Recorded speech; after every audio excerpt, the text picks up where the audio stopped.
Bueno, muy buenas tardes a todos. En nombre de esta alta casa de estudio, la Universidad Iberoamericana, la UNIBE, el CRES y la Fundación Institucionalidad y Justicia, la FINJUS. Quisiera comenzar saludando a los miembros de la mesa de honor y quiero comenzar con nuestro disertante, que es uno de los intelectuales más sólidos de Iberoamérica, el doctor Carlos Alberto Montaner.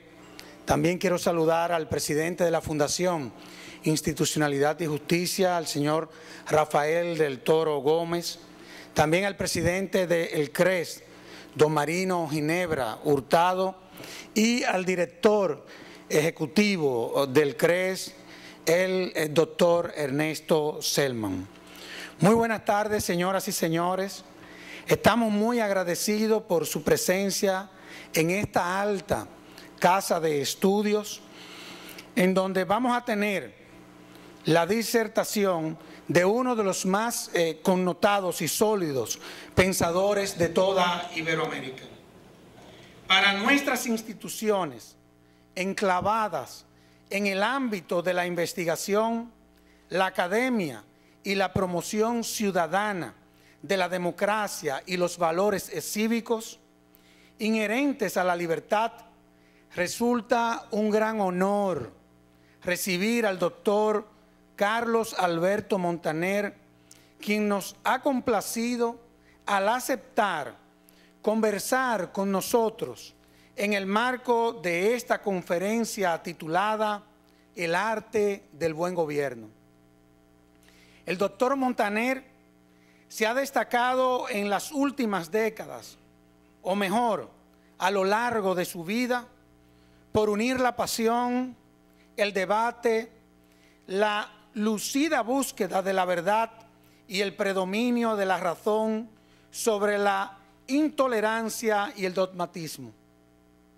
No siempre se estará de acuerdo con sus posiciones, pero seguramente que él tampoco aspira a que sus planteamientos sean verdades universales e incontrovertibles, como pensamientos petrificados en el tiempo. Precisamente la superación de ese tipo de visión del mundo se ha convertido en uno de los grandes motores de que le han impulsado a la acción, a la reflexión y a la formulación de propuestas para el desarrollo. Nos sentimos muy halagados con la visita del doctor Montaner, porque si algo caracteriza la trayectoria de la Universidad Iberoamericana, la Fundación Institucionalidad y Justicia y el Centro Regional de Estrategias Económicas Sostenibles, ha sido, en el contexto de sus misiones y objetivos respectivos, el de contribuir a la consolidación de las libertades y derechos fundamentales en un ambiente de transparencia, respeto y tolerancia.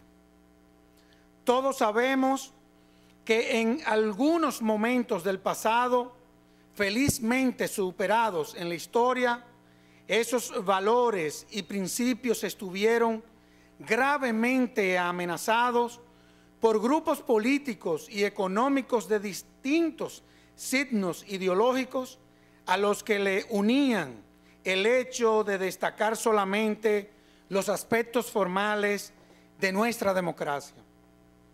Para el cuerpo de profesores, investigadores, juristas, economistas y científicos que conforman UNIBE, al CRES y a la FINJUS, su presencia es un gran aliento y será sin dudas un llamado a focalizar en nuestros trabajos la libertad, la democracia, la tolerancia, el diálogo, la búsqueda de consensos para que sean el centro de nuestras iniciativas y proyectos.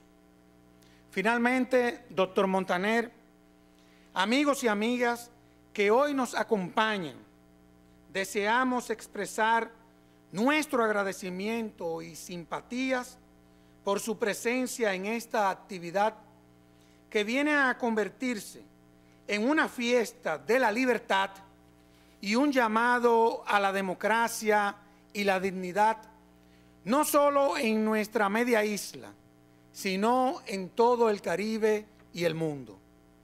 Agradecemos de manera muy especial la amabilidad de esta alta casa de estudio por recibirnos nuevamente en esta, la fiesta de la democracia, en esta, la fiesta a la educación. Sean todos bienvenidos, amigas y amigos. Y a continuación, quiero dejarle el podio, quiero darle la palabra al doctor Ernesto Selman, quien presentará a nuestro disertante. Muchas gracias.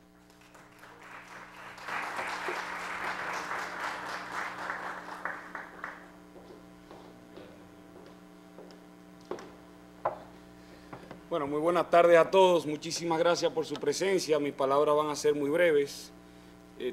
Nosotros nos sentimos en el Centro Regional de Estrategias Económicas Sostenibles muy agradecidos por la presencia de don Carlos aquí en el país. Nosotros estamos precisamente hoy llegando de una jornada de trabajo con 60 jóvenes latinoamericanos, unos seminarios de educación que hemos estado llevando a cabo en Punta Cana. Y don Carlos fue la estrella, digamos, fue don Carlos en estos seminarios. Y con muchísimo gusto don Carlos desde el inicio aceptó nuestra invitación y por supuesto nosotros, como nos identificamos con el pensamiento de don Carlos, nos sentimos muy a gusto. En el Centro Regional de Estrategias Económicas Sostenibles, nuestra visión son sociedades prósperas, libres y prósperas, fundamentados en el trabajo, en la ética y en la libertad económica. En este sentido, don Carlos es un defensor de la libertad en el sentido general, incluyendo la libertad política, la libertad económica y las libertades civiles. Y por eso nuestra afinidad y nuestra relación muy estrecha que hemos sostenido con don Carlos desde nuestros inicios. Don Carlos es una persona reconocida a nivel mundial. Don Carlos ha sido profesor de universidades en Europa, en Estados Unidos, Latinoamérica. Es un intelectual consolidado a nivel mundial, reconocido, con una veintena de libros publicados, pero además con múltiples reconocimientos a nivel internacional, de nuevo, tanto en Estados Unidos, en Europa y en Latinoamérica. Así que para nosotros no solamente es un placer poder presentar a don Carlos Alberto Montaner aquí en UNIBE y en la República Dominicana, sino también un orgullo y un honor de tenerlo por acá, don Carlos. Muchísimas gracias por su presencia y el micrófono y el piso es suyo, por favor. Muchas gracias, doctor Servio Tulio Castaños. Muchas gracias, Ernesto, por esa presentación. Me halaga mucho poder estar en la Universidad Iberoamericana con CREES y junto a la Fundación Institucional y Justicia para hablar de un tema que nos interesa a todos, de alguna forma, el arte del buen gobierno.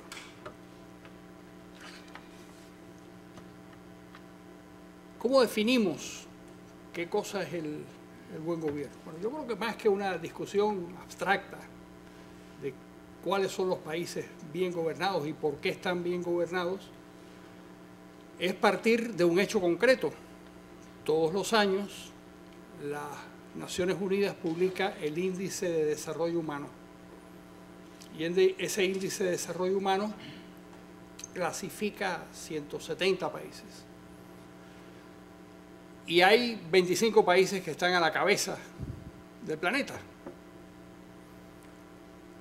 Ese índice mide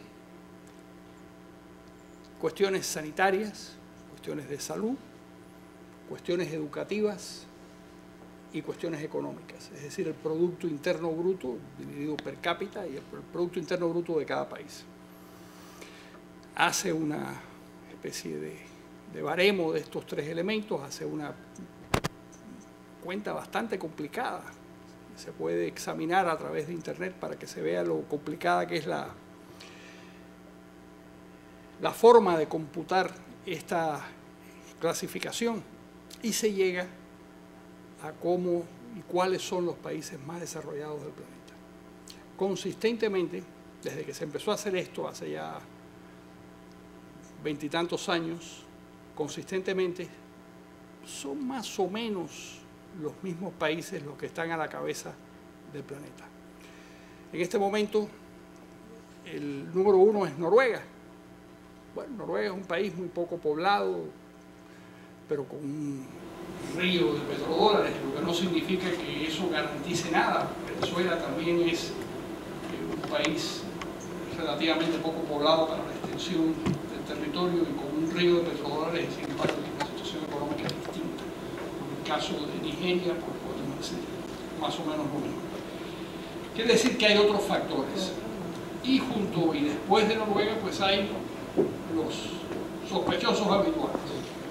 Canadá, Estados Unidos, Suiza, todos los países escandinavos. Hay otros países que se han convertido, en el curso de 2 generaciones, se han convertido en países del primer mundo, que son los que conocemos: Taiwán, Hong Kong, Singapur, Corea del Sur, que ya mencioné, y el caso, a mi juicio, extraordinario de lo que yo creo que es el experimento político más interesante del siglo XX, que es el Estado de Israel, donde con una democracia imperfecta, como todas las democracias, pero con un parlamento abierto, con prensa libre, con elecciones periódicas, con medio de guerras y en medio de todos los conflictos del mundo que uno se puede imaginar. Sin embargo, es en esa clasificación, en la última, es el país número 16 del mundo por su vigor económico, pese a que es un paísito muy diminuto, con 8 millones de habitantes. Yo quiero detenerme un segundo para definir, porque Ernesto mencionó algo que sí, yo creo que es muy importante, y creo que también se mencionó antes. Claro que soy un partidario de la libertad, pero porque es consustancial a la naturaleza humana. Nosotros estamos dotados de racionalidad por un fenómeno evolutivo, por lo que sea, pero estamos, o por Dios, los que sean creyentes, pero estamos dotados de racionalidad. La racionalidad nos lleva a buscar información, y la información y esa posibilidad de ser razonables nos lleva a tomar decisiones. Mientras más libres sean las decisiones que nosotros tomamos, más posibilidades de prosperar existen y mejores probabilidades tenemos de que nuestros países se conviertan y nuestras sociedades se conviertan en sociedades prósperas.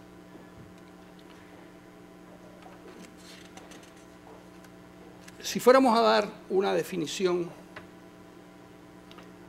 otra definición de esos 25 países y por qué en esos 25 países hay un nivel de prosperidad y de desarrollo, son los países a donde quieren, todos los flujos migratorios van en esa dirección, todo el mundo escapa en dirección de Canadá, en dirección de los países escandinavos, en dirección de Alemania, en dirección de los Estados Unidos.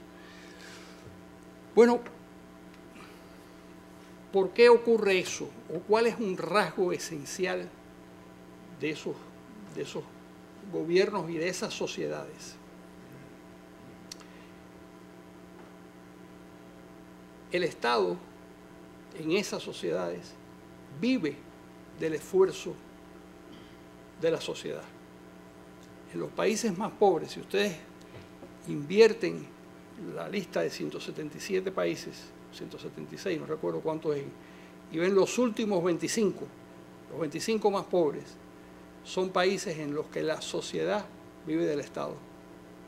Es decir, las decisiones ya no las toman los individuos, las decisiones las toman las clases dirigentes, las élites dirigentes, y eso contribuye al empobrecimiento creciente de las sociedades cuando lo contrastamos con el modelo de sociedad en donde es el Estado el que vive del esfuerzo de las personas y del esfuerzo de los individuos. ¿Por qué ocurre este fenómeno? Tiene que ver con el mecanismo de creación de riqueza. La riqueza se crea cuando una persona o un grupo de personas en cualquier sociedad ve una oportunidad de satisfacer una demanda o de crear una demanda. Aquella vieja ley de Say de la oferta crea la demanda es cierta. Tal vez es contraria a la intuición, a la primera intuición que puede pensarse que es la demanda la que genera el desarrollo. No, es la oferta. Y la oferta se crea cuando hay alguien que ve una oportunidad de hacer un negocio, de hacer algo.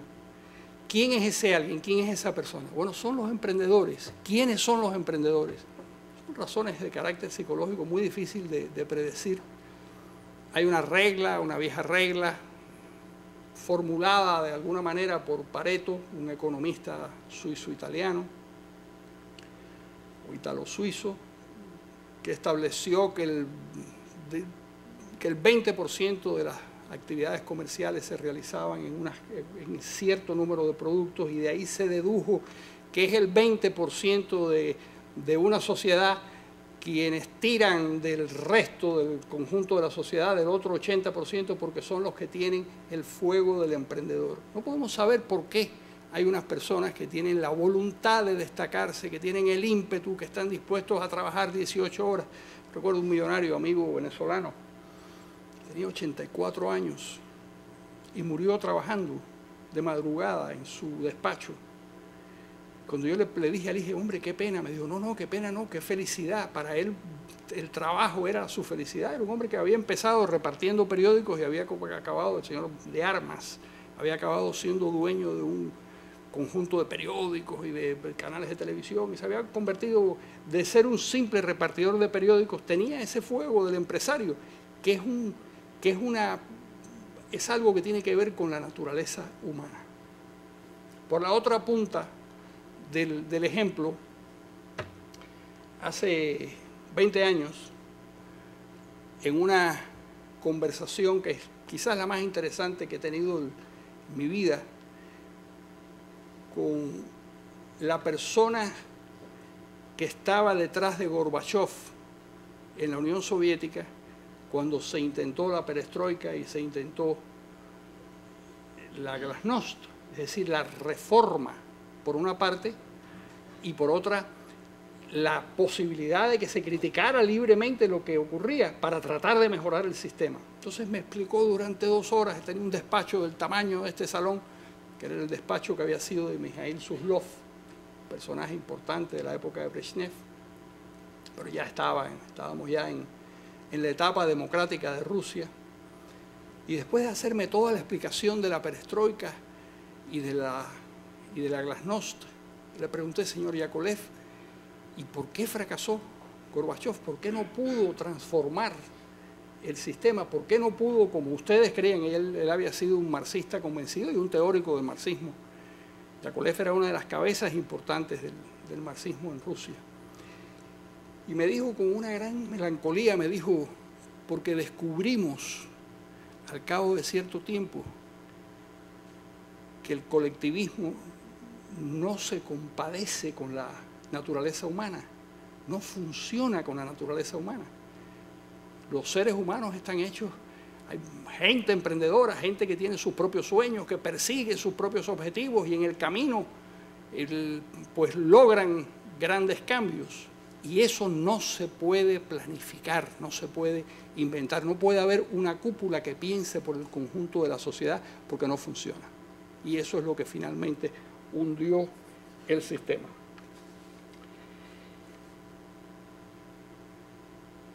El Estado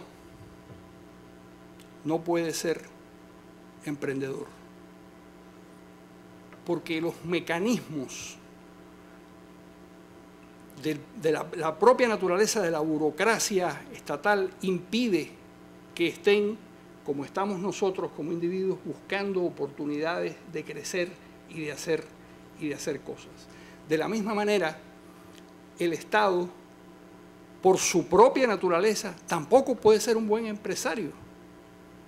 Yo recuerdo, después de la caída del muro de Berlín, a los alemanes que huían, me tocó, yo estaba en Hungría en ese momento y me pasé a Alemania y vi cómo se desplomó aquella, que es una historia fascinante, de cómo se desploma el muro y por qué, es una historia realmente casi increíble. Pero una de las cosas interesantes era que los alemanes que huían abandonaban unos pequeños cochecitos que tenían, los Trabant, que se construían en la Alemania comunista. Aquellos ingenieros alemanes tan formidables eran los mismos en la Alemania occidental, los mismos en la Alemania oriental. En la Alemania occidental fabricaban los Mercedes-Benz y fabricaban el Volkswagen y fabricaban, creo que el Audi. Yo soy un poco incompetente en estas cosas, pero fabricaban automóviles extraordinarios. Aquellos mismos ingenieros del lado de allá del muro fabricaban el Trabant, que era, como decían los españoles del SEAT, ¿no? El que no puede tener un coche tiene un SEAT. Bueno, pues esto era el Trabant. Era una cosa realmente abominable. ¿Por qué? ¿Por qué no podían hacerlo? Bueno, porque no existía la competencia, porque no existía el temor a perder el mercado, porque no había que esforzarse, porque nadie valoraba la inventiva, sino todo lo contrario. Es decir, dentro de la burocracia estatal, la norma es: no alteren las cosas, no cambien, no modifiquen la realidad, porque eso es muy peligroso para todos. Es decir, la mentalidad del burócrata es: no hagan ola, la ola es peligrosa para todos nosotros. La mentalidad del productor es competir, hacer cosas distintas, estimular el desarrollo. Cuando uno se pregunta por qué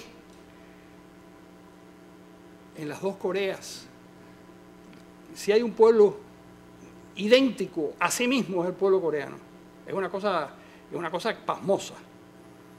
Un pueblo que ha vivido, hubo invasiones japonesas y chinas, pero ha vivido suficientemente aislado para suponer que el pueblo coreano es un pueblo muy uniforme.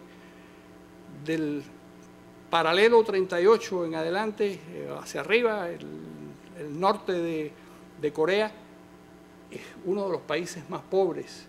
Si tomamos los índices de desarrollo, es 3 veces más pobre que República Dominicana. En $1.400 de ingreso per cápita tienen los coreanos del norte. Los del sur andan por los 30 y tantos mil y tienen, en fin, no tengo que contarles lo que ha hecho Corea del Sur. ¿Por qué lo han logrado? Porque la fuerza de esa sociedad está en la sociedad civil, en el fuego creador de los individuos, en la posibilidad de perseguir los propios sueños, aquello que decía Adam Smith con tanto talento en el siglo XVIII, que hablaba, a finales del siglo XVIII, de la mano invisible del emprendedor que, buscando su propio beneficio, conseguía que los demás también se beneficiaran. Es una observación que se le ocurre a partir de un fenómeno evidente en la Inglaterra de su tiempo, que es que las taonas vendían pan a unos precios uniformes y nadie establecía cuál era el precio del pan, y competían en calidad, y como competían en precios no podían escaparse mucho más y no podían cobrar. El 60 o 70% de la alimentación en ese momento era el pan. ¿Cómo ocurre ese fenómeno? Ocurre porque hay competencia y porque los precios son el lenguaje. Eso se sabría y se formularía así mucho tiempo después. Los precios son el lenguaje en el que se comunica la competencia. Y no hay forma humana de resumir esa información para que la tengan 4 burócratas o 16 o más, y mientras más peor. Yo recuerdo en una visita, una de ellas a Rusia, yo dije, yo quiero ver la Cámara de los Horrores, y me dijeron, ¿quieres ir al KGB? Y me dijeron, no, yo quiero ir al Comité Estatal de Precios. Yo quiero ver dónde se reunían 5.000 economistas a fijar el precio de la cebolla en Vladivostok o el precio de un par de calcetines en lo que hoy es Bielorrusia. Porque ahí es donde fallaba el problema. Es decir, fallaba porque era imposible coordinar los deseos de las personas. Era imposible tener toda aquella información que hacía falta para funcionar con cierta eficiencia. Y entonces, como habían destruido todo el sistema de las transacciones racionales a base de tratar de controlar la economía, yo pude comprar una cámara de 16 milímetros profesional. En esa época tenía la fantasía de que me gustaba el cine, por $15. ¿Por qué? Porque ya no se sabía lo que valía nada en el país. El país sencillamente se había destruido como consecuencia de la superstición de que un grupo de personas podía manejar toda la información y podían manejar los precios y podían asignar arbitrariamente el valor de cada cosa. Estamos en presencia de debates que nos afectan a todos. El debate de la austeridad frente al debate del estímulo, cuál de las dos cosas es preferible.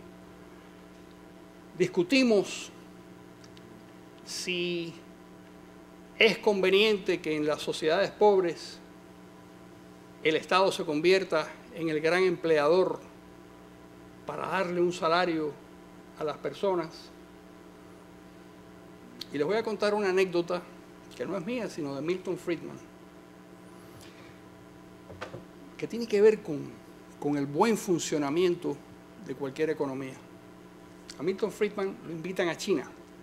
Ustedes recuerdan, Milton Friedman fue Premio Nobel de Economía, publicó un libro extraordinario de divulgación económica que se llama Free to Choose, que yo creo que es un libro que debe leer todo estudiante para entender el valor de la libertad en la libre elección y cómo existe una cosa que es la soberanía del consumidor, que debe hacer con su dinero lo que desee y no lo que lo obligue el Estado. Y llevan a Milton Friedman, esto es una China anterior al fenómeno de la explosión de China como gran poder económico. Y ve están cavando un enorme agujero con unas palas. Y miles de chinos con palas cavando ese agujero. Y dice, ¿qué están haciendo aquí? Una represa. Entonces él pregunta, con toda la lógica del mundo, ¿y por qué no usan unas excavadoras? Y le contestan, porque hace falta darle trabajo a la gente. Y entonces contestó él, ¿y por qué no le dan unas cucharas en vez de unas palas? Van a trabajar más gente. Si lo que quieren es trabajar más gente, pues que trabajen con cucharas y entonces van a necesitar millones de personas. ¿A dónde nos lleva esto? A que la lógica de la producción nunca es la lógica del Estado. La lógica del empresario y la lógica de la producción es hacer cada vez más con menos recursos. La lógica del Estado es contentar cada vez más a un número de personas para que voten por mí. Son objetivos distintos. Y por eso es tan peligroso cuando dejamos que los políticos decidan cuál es el curso económico que les conviene. Porque lo que le conviene a los políticos es salir electos. Ellos están luchando por el voto. Y nosotros, en el mundo de la sociedad civil, estamos luchando por la creación de una sociedad próspera, moderna y que progrese. Y eso se logra, y es también contrario a la intuición, esto se logra produciendo cada vez más con menos insumos y con menos recursos. Y ese es un cambio fundamental. Esa independencia que da el poder, el no tener que tocar a las puertas de un partido político para que te consigan un trabajo, en preferir un empleo en el sector privado porque va a estar mejor remunerado, porque tiene más posibilidades y porque funciona de una manera mucho más clara la meritocracia que en el sector público. Si tú eres una persona trabajadora, si eres una persona que te has formado, pues no hay duda de que vas a encontrar una mejor posibilidad en el mundo privado. ¿Qué le conviene al Estado? Vamos a suponer que el Estado está controlado por seres racionales. Hasta cierto punto es así. Objetivamente, lo que le conviene al Estado y lo que le conviene al gobierno que administra el Estado no es apoderarse de las empresas públicas, perdón, de las empresas privadas. Lo que le conviene es que surjan muchas empresas privadas que ganen dinero para que paguen impuestos. Es uno de los mayores errores de los estados cuando se convierten en estados empresarios, es cuando ven que hay una empresa próspera y dicen, si el Estado entiende que esa empresa próspera genera unos beneficios, si nos apoderamos de ella, esos beneficios van a ser para nosotros. Al día siguiente de apoderarse de la empresa, empieza a declinar. Y empieza a declinar porque la lógica de la política no tiene nada que ver con la lógica. La lógica de la política es colocar en esa empresa a la querida del jefe, a la prima del tipo que barre, a la señora de no sé quién, al marido de no sé quién. Quiere decir que convierten esas empresas en fondos de clientes políticos, barriles de clientes políticos. Y se convierten ellos al mismo tiempo en prisioneros, porque al poco tiempo esa empresa empieza a generar pérdidas. Empieza a generar pérdidas porque está gobernada con un criterio distinto, no es con el criterio de la eficiencia, no es con el criterio de la rentabilidad, de manera que empieza a generar pérdidas. ¿Qué ocurre con esas pérdidas? Esas pérdidas hay dos caminos. O se cierra la empresa, lo cual es muy difícil para un Estado cerrar una empresa porque tiene un costo político muy alto. Un empresario que quiebra, reúne a los trabajadores y le dice, señores, lo siento muchísimo, pero nos hemos arruinado, he perdido todo mi capital, adiós, muy buenas, y me suicido o les pago lo que sé yo, y ahí se acaba la empresa. Un Estado no hace eso. Un Estado recaba fondos de los fondos generales del país para ir, de alguna manera, manteniendo artificialmente viva una empresa que genera pérdidas, y las empresas tienen que generar beneficios porque el sistema está montado sobre la base de que la empresa tiene que generar beneficios. Y tiene que generar beneficios para que crezca, para que ahorra, para que invierta y además para que pague impuestos. Como los estados o como los gobiernos no entienden esto, o muchos de ellos, lo que hacen es fijarse en la cuenta de resultados. Como hay empresas que parecen ser muy prósperas, quedémonos con ellas y seremos todos más ricos. No, seremos todos más pobres. Es cuestión de tiempo. O relativamente más pobres. Pemex, por ejemplo, la empresa mexicana de petróleo.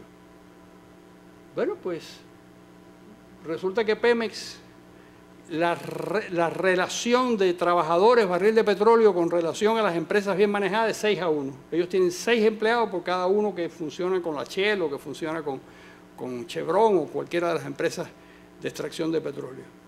Y además son fondos de corrupción. Son centros de corrupción. ¿Qué le interesa en este arte de gobernar bien? ¿Qué le interesa al Estado?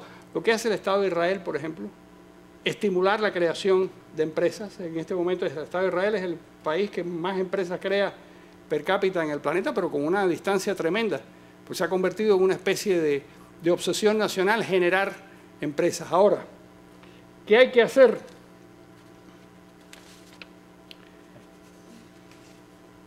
¿Qué hay que hacer para generar empresas? Antes de llegar, Ernesto me dio un rato para tomar notas.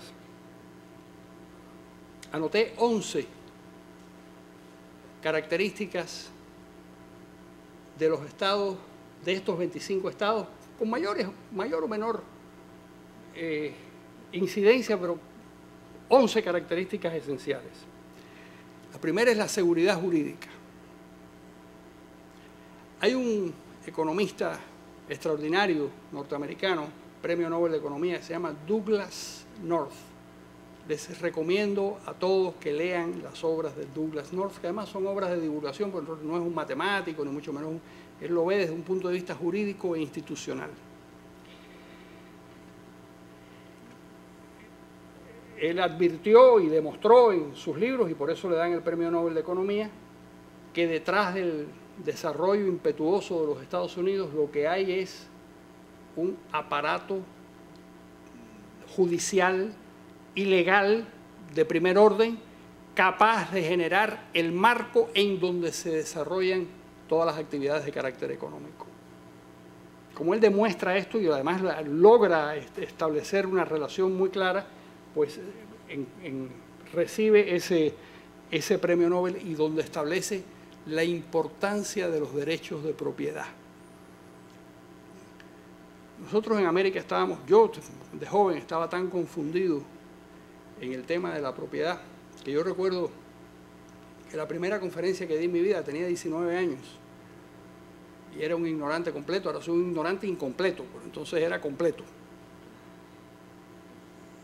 Y fue en defensa de la propiedad estatal y de la eficiencia de la propiedad estatal. Hay que estar loco para decir una cosa como esa o tener 19 años y creer en los cantos de sirena. De manera que la seguridad jurídica es clave, la existencia de derechos de propiedad tutelados por esa seguridad jurídica es clave. Esa sería la número uno. La número dos, ¿qué debe hacer un Estado? Un buen manejo macroeconómico. El valor de la moneda, no se puede jugar con el valor de la moneda. Yo recuerdo, por ejemplo, que entre el juramento en Mallorca. Mallorca es un país, es una isla muy interesante del Mediterráneo, que por ahí han pasado los fenicios, los griegos, ha habido una cantidad de actividades comerciales muy grandes a lo largo de los siglos, de los milenios. Y hubo reyes en una época en Mallorca. El juramento que le exigían los nobles al rey de Mallorca, lo primero que le exigían era mantener el valor de la moneda. El resto de las cosas no podemos discutirla, Dios, no sé qué, pero todo eso está muy bien, pero primero usted mantenga el valor de la moneda, porque con la moneda realizamos las transacciones, en la moneda tenemos nuestros ahorros, en la moneda podemos ir a hacer las inversiones. Si no tenemos una moneda sólida, estamos sencillamente jugando con fuego, y ese fuego en algún momento nos va a quemar. Controlar la inflación. Ese es un aspecto fundamental. Es decir, en lo que es el buen manejo macroeconómico, contar con una moneda que conserve su valor y tener la inflación bajo control, que es uno de las cosas más devastadoras que pueden, y los dominicanos en algún momento han tenido periodos de inflación que han destruido fortunas y ahorros y han sido terribles, ¿no? Y luego hay tres elementos, tres capitales que son clave. El primero, el capital humano. Hay que educar bien. Si una empresa de informática o del mundo de la computación quiere instalarse en República Dominicana, necesitará que aquí haya ingenieros dispuestos a trabajar para esa empresa. Si es una institución bancaria, necesitará expertos en finanzas. Es decir, hace falta un capital humano, pero el capital humano no solo es el que se consigue al cabo de muchos años de universidad. El capital humano comienza en los primeros años de la infancia. Comienza en el parvulario, cuando se les enseña a los niños respeto por la autoridad, se les enseña disciplina, se les enseña de alguna manera a perseguir sus propios objetivos individuales, pero al mismo tiempo a funcionar en grupo, funcionar colectivamente. La formación de capital humano, que es una cosa que se ha ido aprendiendo con el tiempo, es clave, y los países que disponen de un gran capital humano tienen una posibilidad muy alta de desarrollarse. No todas. Es decir, se puede disponer de un gran capital humano y si fallan otras cosas, sencillamente no funciona el sistema. Yo sostengo que los países comunistas educaban mejor desde el punto de vista de la instrucción que los países capitalistas. Los búlgaros sabían más matemática que los ingleses, pero eso no importaba, porque hay otros elementos. Es decir, es importante el capital humano, pero es importante que existan otros elementos clave para poder desarrollar a los países. Segundo es el capital social. El capital social es personas, número grande de personas que asuman su responsabilidad social, que entiendan que tienen que colocarse bajo la autoridad de la ley. En nuestros países latinoamericanos, desgraciadamente, la importancia no se mide por la probidad o la decencia, sino por la capacidad que tengamos de violar las leyes. Los tipos más importantes son los tipos que sencillamente ignoran las leyes son para los otros. Eso es terrible. El capital social es esencialmente la formación que implica saber que o nos colocamos todos bajo la autoridad de la ley y bajo la disciplina de la ley, o todos nos acabamos hundiéndonos. Porque no puede haber personas que estén más allá de la autoridad de la ley. En Estados Unidos, que hay un país que tiene 14 millones de defectos y que es una sociedad bastante complicada, sin embargo, eso es un elemento que lo tienen muy claro, que ahí no puede haber nadie. Y cuando hay alguien que trata de ponerse por encima de la ley, con esa persona la barre. Y el tercero es el capital económico, por supuesto. Esos son los tres capitales: el capital humano, el capital social y el capital económico. La inversión que trae el que sabe hacer algo, que lo trae de otras latitudes, porque el proceso de perfeccionamiento de cualquier sociedad viene por la imitación, primero, por la innovación después y por último, la creación original. Aquellos chinos de los que nos burlábamos porque hacían unas cositas muy mal hechas, que eran unas malas imitaciones, bueno, pues, o aquellos productos que parecían terriblemente malos de los coreanos, pues ahora tenemos a Samsung y a Apple corriendo porque resulta que aquellos coreanos pues han podido crear originalmente. Pero para el proceso siempre incluye la imitación.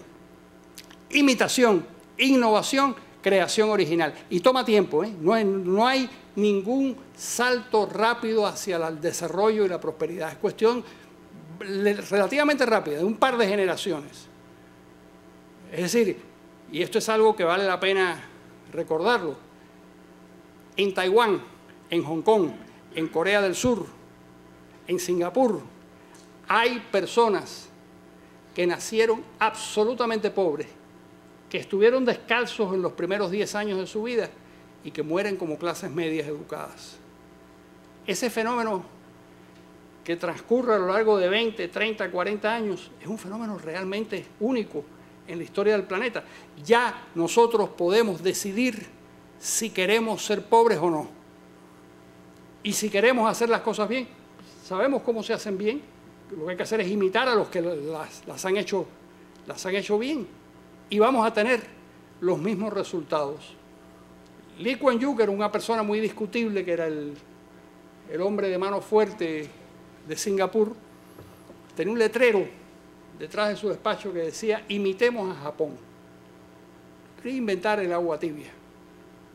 Los japoneses habían salido de la Segunda Guerra Mundial con una catástrofe atómica y destruido el país, y se habían convertido en un tiempo relativamente breve en una de las potencias mundiales, tan importante que en la década de los 80 Herman Kahn, que era un futurólogo que se equivocó, decía que en el siglo XXI Japón estaría a la cabeza del mundo. Bueno, no está a la cabeza del mundo, pero está casi a la cabeza del mundo. Está en el pelotón de los países más desarrollados. Y era la segunda vez que lo hacía Japón. La primera vez lo hizo en 1853, cuando entró el Comodoro Perry con 3 barcos y los obligó a abrir sus puertos al comercio con el mundo occidental. Un verdadero atropello contra los japoneses. Los japoneses se encontraron frente a una disyuntiva. O imitamos a estos miserables que nos obligan a hacer las cosas de una cierta manera y los derrotamos en su campo, o nos encerramos en nuestro mundo y corremos el riesgo de ser barridos por las cañoneras de estos barcos. Y optaron por competir y por imitar. Eso fue en 1853. En 1867 ya estaba en marcha la Revolución Meiji. En 1905 ya eran una potencia mundial. Es decir, habían, por la vía de la imitación, de la innovación y de la creación original, se habían convertido en un país del primer mundo. Sistemas financieros. Es importante que haya un sistema financiero transparente y saneado. Nosotros siempre nos admiramos cuando decimos 3 muchachos en Estados Unidos se meten en un garaje y crean Microsoft o crean Apple.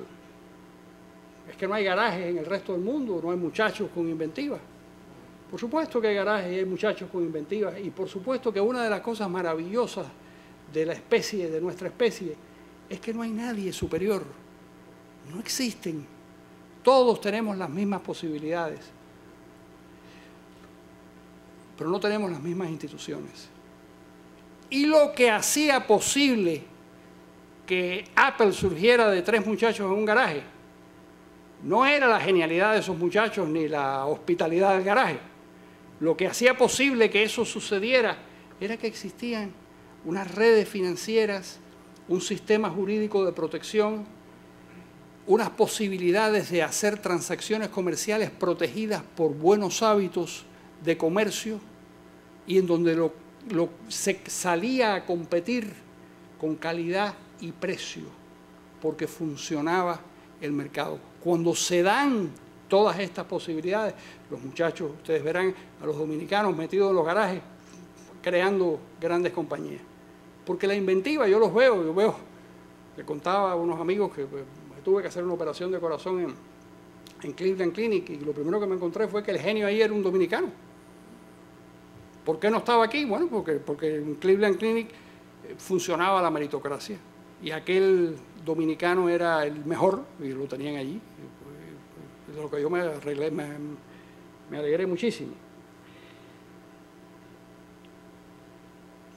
Otra de la lista de 11 características, las infraestructuras, los caminos. Lo que puede hacer un Estado es facilitar las transacciones, no inventar las transacciones. Poner las calles, poner las comunicaciones telefónicas. En Alemania, después de la Segunda Guerra Mundial, que estaba destruido el país, y además el país estaba estaba intervenido por economistas norteamericanos que eran muy intervencionistas, muy keynesianos y muy intervencionistas, y aquello no levantaba cabeza. Pero había un señor, Erhard, al que nombran, le ofrecen la cartera de Hacienda, y hay una anécdota de Erhard muy bonita en su biografía. Ludwig Erhard era alguien que creía en la libertad para producir, en la libertad para hacer transacciones, que no creía en los controles, y lo que hizo fue quitar todos esos controles que habían impuesto los norteamericanos con la intervención después de la Segunda Guerra. Lo último que la conversación que tiene con el interventor norteamericano, el interventor le dice: la situación es muy grave, es tan grave que ni siquiera va a haber ataúdes para para enterrar a todos los alemanes que están muriendo por las enfermedades. Y dice Erhard en sus memorias, cuando nos dejaron libertad para producir, a los 6 meses estábamos exportando ataúdes. Claro, porque no hay ningún burócrata que pueda ponerle un freno a la creatividad humana o a las ganas de hacer las cosas y a la imaginación. Y eso lo comprobamos en Japón, lo comprobamos en Alemania. Y cada vez que existe una oportunidad, volvemos a ver un cuadro parecido. Una de las cosas que hizo Erhard, y que yo lo hizo como se hacían las cosas en el año 48, 49, 50 del siglo pasado, hoy en día sería mucho, es que el Estado informó arrolladoramente a la sociedad alemana. Es decir, puso a disposición de los alemanes fuentes de información para que pudieran tomar sus decisiones de la manera más racional posible. Ellos no le decían a los alemanes qué debían hacer, lo que le decían era los procesos industriales que estaban ocurriendo en el mundo, los procesos técnicos, los procesos de desarrollo, los precios, les daban información. Esa es una tarea en la cual el Estado puede facilitar, porque al Estado le interesa que haya una cantidad grande de transacciones, y de esas transacciones entre dos partes va a salir la riqueza. Necesitamos, y voy a terminar con 2 cosas, necesitamos buena legislación. Las buenas leyes son importantes. Necesitamos legisladores que entiendan cómo es el proceso de creación de riqueza, cómo se destruye la riqueza o cómo se conserva.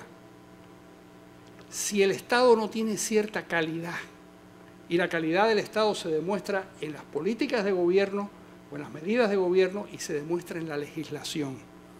Si no tenemos eso, es muy cuesta arriba. Es decir, nos hace falta un Estado, un gobierno educado. Y esa es una labor de universidades y de fundaciones como estas que están aquí con nosotros. Y por último, hay que hacer un esfuerzo enorme por, si no erradicar, porque es muy difícil, no es imposible, pero por castigar la corrupción. La corrupción es un cáncer, porque la corrupción está emitiendo constantemente un mensaje. El problema no es solo que alguien sustraiga de un proceso productivo una cantidad de dinero, que vaya a una empresa y le diga, usted me tiene que dar $100.000 para hacer. Yo contaba el otro día que me dio algo que yo presencié hace 20 años, escuché en un avión. Venía yo de República Dominicana y venía un señor junto a mí, un señor cristiano de no sé qué denominación, de Boston, que había venido a República Dominicana a regalar una planta eléctrica. Una planta de generación de energía eléctrica, porque había escuchado que aquí había grandes problemas con la generación de energía eléctrica.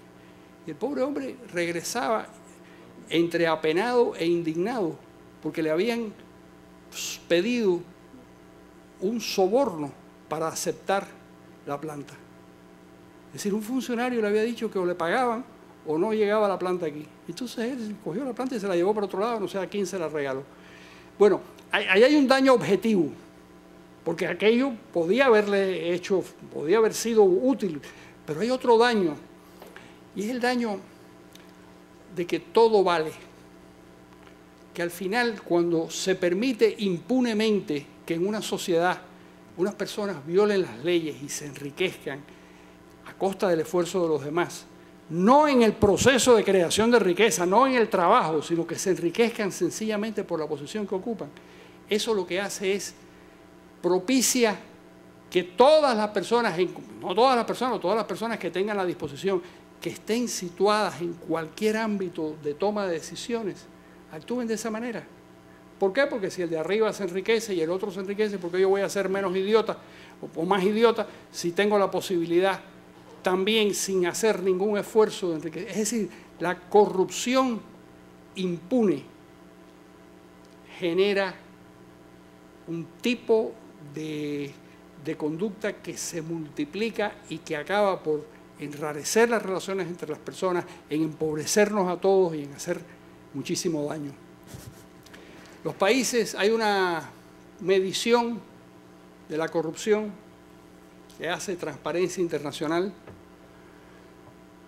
Los países menos corruptos son los países escandinavos, pero son los países en donde también se condena moral y públicamente la corrupción de una manera tajante.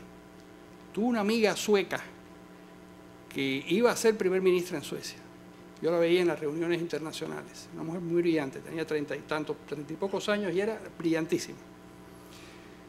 Pero utilizó su tarjeta de crédito para comprarse, la tarjeta de crédito del ministerio que ella dirigía, para comprar un vestido para una recepción oficial. Eso no se podía hacer. Bueno, le costó su carrera. Y no fue a la cárcel de milagro. Tuvo que devolver el dinero, pero le costó su carrera, que fue socialmente rechazada porque había una sanción de carácter moral para todo aquel que violara esas reglas de que el dinero de los demás uno no puede meter la mano en el bolsillo de los demás y hacer esas cosas. Yo creo que en América Latina es muy difícil que lleguemos a esos extremos. Pero en América Latina también hay países que se comportan con un nivel de honradez mucho más alto que el que nosotros vemos en los países que más queremos. El caso de Uruguay, el caso de Costa Rica y el caso de Chile. Los niveles de corrupción en Chile son semejantes a los de los países mejor organizados de Europa, semejante al de Alemania. No es que no haya corrupción, es que lo que no puede haber es impunidad y lo que no puede haber es una actitud complaciente contra el corrupto, porque eso